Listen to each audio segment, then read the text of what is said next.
John L. Sullivan, a name that resonates with grit and glory, stands as a towering figure in the history of sports. Known as the Boston Strong Boy, he was the last great bare-knuckle boxing champion and the first true sports celebrity in America. With his unmatched ferocity in the ring and larger-than-life personality, Sullivan became a living legend. On February 7, 1882, under the cover of darkness, a special train left New Orleans carrying over 1,000 passengers. Among them were boxing fans, gamblers, and notable figures like playwright Oscar Wilde, and, as rumor had it, the infamous outlaw Jesse James, traveling incognito.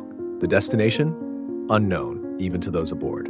The secrecy was critical as bare-knuckle boxing was illegal, and organizers wanted to avoid law enforcement interference. The crowd only knew they were heading somewhere within 200 miles of New Orleans to witness one of the most anticipated fights of the era. The train's journey ended in Mississippi City, a small Gulf Coast town chosen for its secluded location. At the Barnes Hotel, under the shade of sprawling oak trees, a makeshift arena awaited the eager crowd. Spectators paid between $1 and $5 for a closer view, while wealthier attendees, including women, allowed for the first time, watched from the hotel balcony. Some fans even climbed into the oak trees for a better vantage point.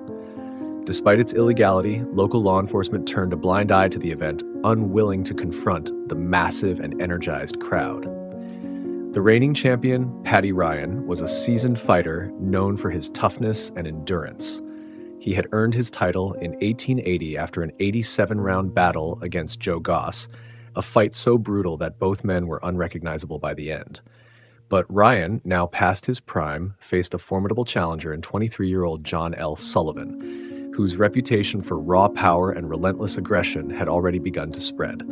This fight symbolized a clash of eras, Ryan representing the old guard of bare-knuckle boxing versus Sullivan, who brought a more explosive and modern style to the sport. As the opening bell rang, Sullivan wasted no time.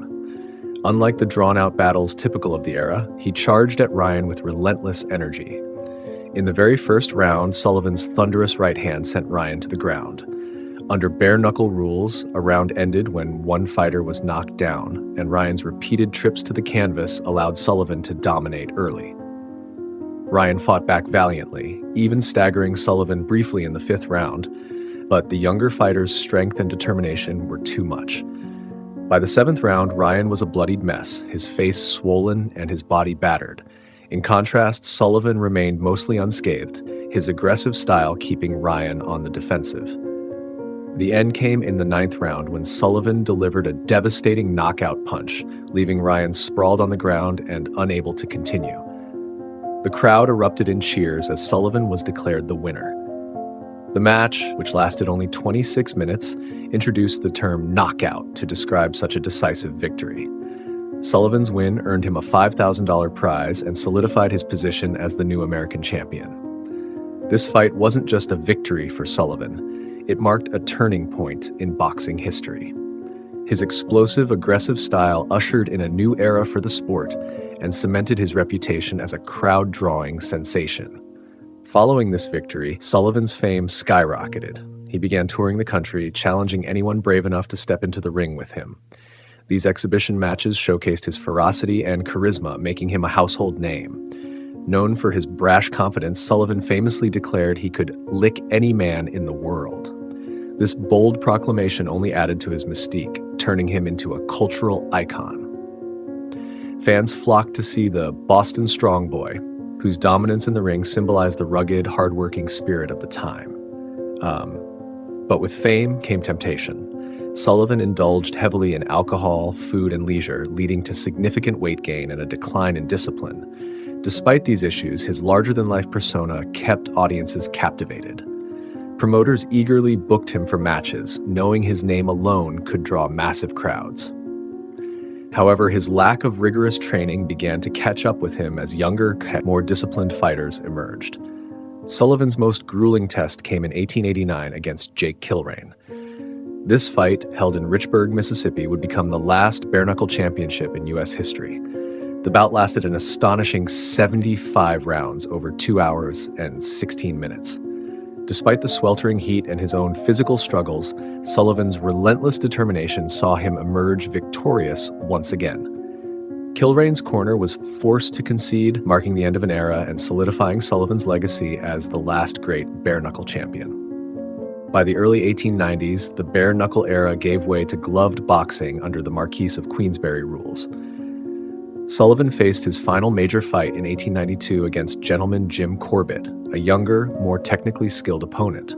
Corbett's speed and precision overwhelmed the aging champion, who was knocked out in the 21st round. Afterward, Sullivan humbly acknowledged the end of his reign, saying, "I came to the ring once too often." In retirement, Sullivan transitioned to a life of public appearances and theatrical performances, recounting stories from his legendary career. Though his health and finances declined due to years of overindulgence, he eventually turned his life around, giving up alcohol and advocating for temperance. Sullivan passed away in 1918 at the age of 59, leaving behind a legacy as a pioneer of modern boxing and America's first sports superstar. John L. Sullivan's life story is one of triumph and excess, resilience and indulgence. He bridged the brutal bare-knuckle era and the structured world of gloved boxing, inspiring generations of fighters and captivating a nation. While his flaws serve as a cautionary tale, his achievements cemented his place in history as a larger-than-life figure who redefined the sport and became a symbol of the American spirit.